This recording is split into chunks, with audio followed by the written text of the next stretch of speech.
This episode was some fans' favorite of all times, and some people hated it because it spun the Xena-Gabrielle relationship a little bit different than it had been the rest of the series.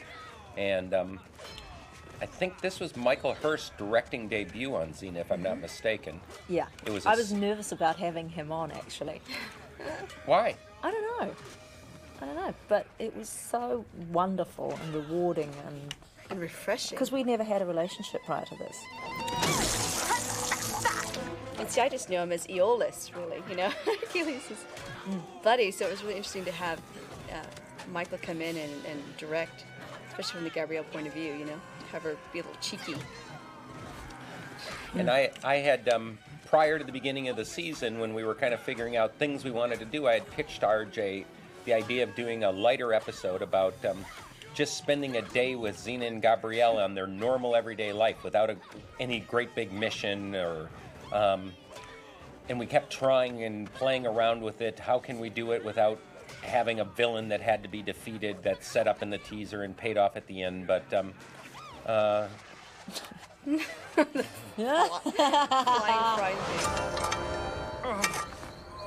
Look what you did to my... What? It's correct. The marriage is in place, right? It's great because we're just, you know, mocking everything about the show that, you know, that we love. And it's a mockumentary. Absolutely. This year. What village? Piedmont. It's the reality TV version of Xena. Sonny's had to stalk you before you could get in his way. Looks like we're going to Piedmont. All right, Gary. Hey! And she's peeved. Guess I haven't totally woken up yet.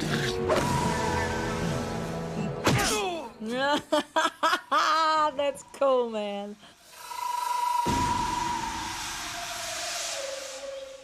This was a great example, too, of going into an episode that was completely different from all the rest and just going with the flow of how the director led us. And Yep. I don't know. Michael did a great job. Yeah. We love him. Either he does a really great job or you wonder what planet he was on with that episode. So. Xena, you know, you should have asked for instructions when you had the pinch on that guy. Well, you were there. Why didn't you ask him? Oh, like you would want me to butt in on one of your pinch interrogations? Why not? You ask good questions. Really? Thank you. Thank you. That's stupid. You put the pinch on him, and I'll ask the... And this is really, once again, Michael Hurst working with people that he's done comedy with here in New Zealand, so he knew that this actor would be great in this part. Murray Keane. Murray Keane. So we never really got Murray back for anything because he was always working and directing Shirtland Street or something, but...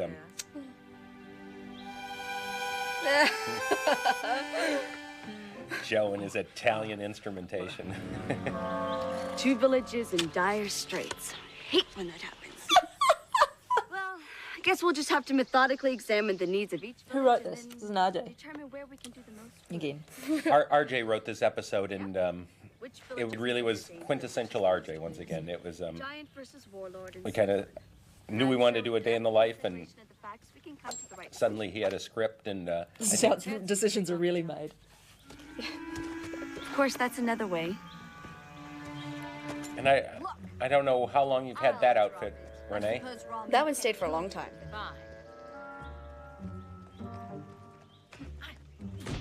Usually guys, so that's not the usual teaser out. It's usually big. What are we going to do? We introduce the villain, and that they ended up kicking each other in the bum as they walked away. That was the first time in. And that was probably episode 36 here that we had ever done that. Atiminius? No. And the funny thing about this episode, this was shot in the least amount of days. I almost got you that time. Oh, is this a setup for the ending? What are you talking about? I was this close. You were this close because I let you get this close. We'll see. Oh, God. I enjoy watching the comedies so much more than the dramas generally. It's funny because I love watching them both. I just enjoyed playing in the comedies more. Because you always hate the tortured scenes, you know? Going, oh no. It's just a much, obviously, lighter spirit. Yeah. Well, how do you know there really is a giant? Well, we've heard he's already destroyed a village in the... Liz Friedman, there's somebody's name who we love. She was here through all the shows and has moved on to be a writer in her own right. I had no breakfast, all right? She would always tell me, Rob, you can't do that. You can't do that. I said, sure, watch. Get off it, Gabrielle. Are you The dead fish! This lake had no eels until we released them, right? What was that dead fish doing in the... Just go get the dead one, Xena. Was that a mistake? What the hell was that about? I don't know. One eel coming up! That's a real eel. I know. It was, oh and my it was God. disgusting too. Yuck. The reason they're disgusting is because they turn in every direction. Like And the they're skin goes one slimy. way and the body, the skeleton goes the other. This got worse and worse and worse. And of course, every time you see one eel, you know that there's been 8 eels before it thrown at Renee. You know what? I'm sure he got it after the first take, but I swear we did I 15. had to pull several of them out of that cage. The fish. Look at you, loving it. Mullet. I think she likes what she's I doing. smelled so bad. Look at the fish scales in the hair. I mean, everybody stayed away from me for a couple It was days so after disgusting doing it, apart from staying away from you, apart from the smell of you. But doing this, Anything's possible. all those shots of Oh, man. Xena are that. God, the slime. outtakes. Yeah, well, The art department's just standing there biffing. They're waiting for their cues. I did not laugh. Couldn't believe it. They're loving it. And they've got a bloopers tape where they've just got thousands of fish. And Michael going, Do it again. Oh, this is a good scene. oh, yeah. Gabrielle. What do you think you're doing? That makes sense. That's just great. It's gonna smell like fish for days. Well, what was I supposed to use, huh? You threw our only good cutting knife at a warlord last week. Mother hen. I bet it's still sticking out of his thigh. I'll wash it off for you, Xena. That's all right, Howard.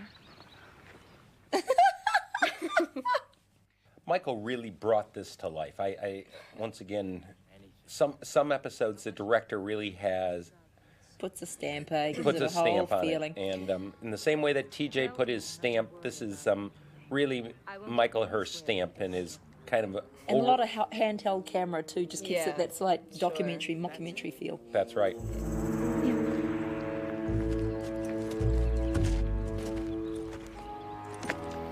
I don't understand it either, but I learned that she works in mysterious ways.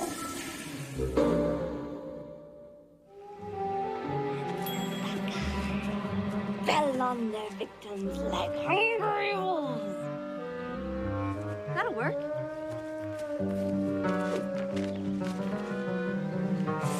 What's she doing?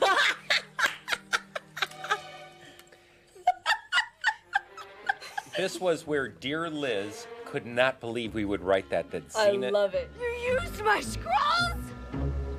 You're in the bushes. She looks down.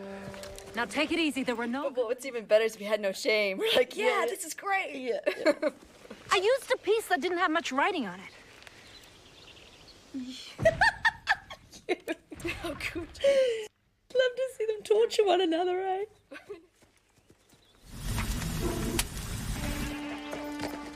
Toxius. No. That's interesting. Hello? This is like every other village we've ever been in. You know, for once, you think somebody would try something new. Line the road with birch trees. And or- for this episode, I mean, there's no. Allison Ward, who's coming up, running through the background, she won Best Supporting Actress here in New Zealand. And I think, For this role? Hello?